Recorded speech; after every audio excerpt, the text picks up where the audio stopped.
Halo, selamat bertemu kembali bersama dengan channel Agus Berbagi. Kesempatan ini kita akan melanjutkan pembelajaran kita dan masih dalam sistem peredaran darah. Pada kesempatan ini kita akan membahas tentang sel darah putih atau leukosit. Mari kita bersama-sama membahas bagaimana bentuknya, bagaimana peranannya dalam tubuh atau fungsinya dalam tubuh, jumlah yang normal dalam tubuh, dan bagaimana kalau kekurangan leukosit atau kelebihan dari leukosit. Mari kita lihat bersama-sama hari ini. Sel darah putih atau biasa disebut leukosit. Baik, kita akan lihat hari ini bagaimana ciri-ciri dari sel darah putih yang merupakan bagian dari darah dalam substansi sel darah. Ciri atau karakteristik yang pertama, bahwa sel darah putih itu bentuknya tidak tetap atau bersifat amoeboid dan memiliki inti. Yang dimaksud dengan bersifat amoeboid di sini adalah bentuknya berubah-ubah karena bisa berubah bentuk. Seperti pada amoeba, tergantung dari situasinya dia akan membentuk berubah bentuknya sesuai dengan kondisinya. Nah, pada sel darah putih bentuknya berubah-ubah atau biasa disebut dengan bersifat amoeboid, dan intinya juga ada. Kalau sel darah merah tidak memiliki inti. Ciri yang berikutnya adalah jumlahnya dalam darah.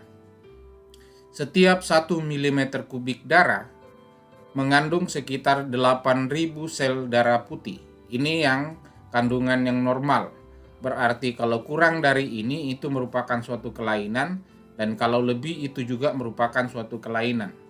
Jadi 1 mm kubik darah, kalau kita mau setarakan sekitar 1 tetes darah itu di dalamnya terkandung 8.000 sel darah putih yang kondisi normal.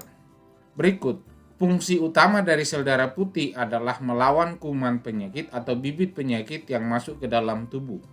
Biasa lebih dikenal bahwa sel darah putih ini adalah pertahanan tubuh. Semua sel-sel asing yang masuk ke dalam tubuh maka yang akan melawan, apalagi dalam hal ini adalah bibit kuman penyakit, maka yang akan berperan untuk melawan itu adalah sel darah putih. Jadi peranannya adalah sebagai pertahanan tubuh. Ciri yang berikut yang kita lihat, tadi saya katakan jumlahnya dalam darah berkisar sekitar 8.000 sel per milimeter kubik.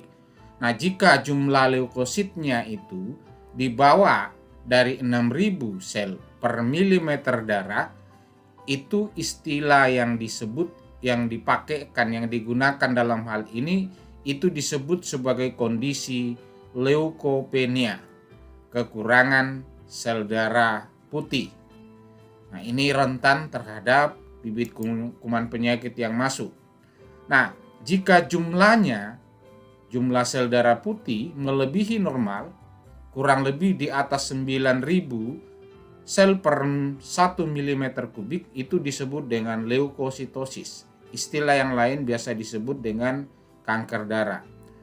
Nah, ada sifat yang dimiliki oleh sel darah putih ini, bahwa dia mampu memangsa sel asing yang ada di dalam tubuh, termasuk sel darah merah. Nah, jika jumlahnya dalam darah itu melampaui batas seperti 9.000 ke atas, maka dia akan memangsa sel darah merah, menghancurkan sel darah merah.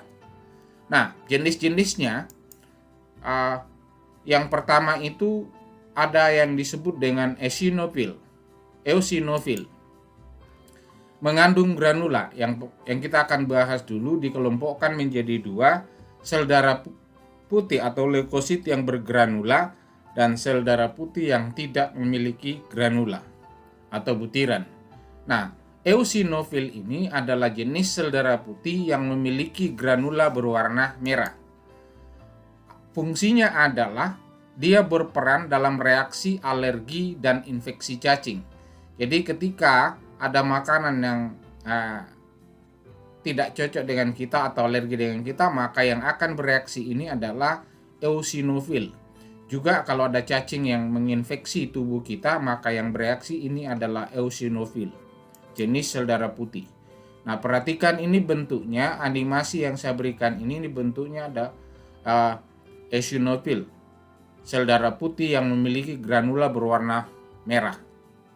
Nah, kalau gambar yang diamnya seperti ini, bentuknya seperti ini, kemudian yang merah-merah ini itu adalah granulanya atau butiran yang berada di dalam sitoplasmanya. Makanya disebut eosinofil ini adalah jenis leukosit yang memiliki granula. Selanjutnya yang kita akan lihat basofil. Juga ini adalah leukosit yang bergranula, tapi granulanya kalau pada basofil ini berwarna biru. Fungsinya juga ini sama dengan eosinofil tadi, berfungsi pada reaksi alergi. Jadi kalau ada makanan atau yang zat-zat yang masuk ke dalam tubuh kita lalu tidak cocok dengan tubuh kita, maka reaksinya akan timbul di berbagai permukaan tubuh. Nah, ini bentuknya. Granulanya berwarna biru, ini basofil. Bentuk intinya juga berbeda dengan eosinofil, walaupun fungsinya sama-sama melawan reaksi atau berperan dalam reaksi alergi. Berikut yang ketiga adalah neutrofil. Ya. Eosinofil, basofil, dan neutrofil. Neutrofil ini disebut juga sel-sel PMN atau biasa disebut polimorfonuklear. Nah, berfungsi sebagai fagosit, menyerang patogen.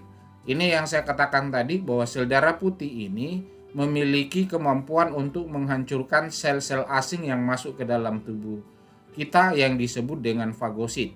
Sehingga fungsinya apabila ada sel-sel yang masuk di dalam tubuh merupakan sel-sel asing, maka dia akan berusaha menghancurkan. Kemampuan sel darah putih ini disebut dengan fagosit. Nah, ini bentuknya. Intinya juga mirip-mirip dengan tadi, tapi lekukan-lekukannya berbeda kalau dibandingkan dengan eosinofil. Berikut limfosit. Limfosit ini adalah jenis leukosit yang tidak bergranula. Ada dua jenis, ada limfosit T dan limfosit B. Keduanya akan berfungsi untuk memberi imunitas atau pertahanan dan kekebalan tubuh. Nah, limfosit T dan limfosit B ini yang menjadi antibodi atau imunitas yang melawan berbagai kuman penyakit yang masuk ke dalam tubuh kita. Nah, ini limfosit T yang gambarnya seperti ini, divisualisasikan seperti ini. Ini adalah jenis limfosit. Yang berikutnya dalam monosit, leukosit yang berukuran paling besar, monosit. Ini juga adalah leukosit yang tidak memiliki granula. Fungsinya adalah untuk mencerna sel-sel yang mati atau rusak dan membantu sistem kekebalan tubuh. Ada dua fungsinya. Kalau ada sel-sel yang rusak, maka akan dicerna, atau sel-sel yang mati maka dia akan dihancurkan oleh monosit dan juga berperan dalam membantu sistem kekebalan tubuh kita. Nah, ini bentuknya. Kalau kita perhatikan ada intinya, tapi di dalam sitoplasmanya itu tidak ada granula atau butiran. Jadi 4 dan 5 tadi, monosit dan limfosit adalah jenis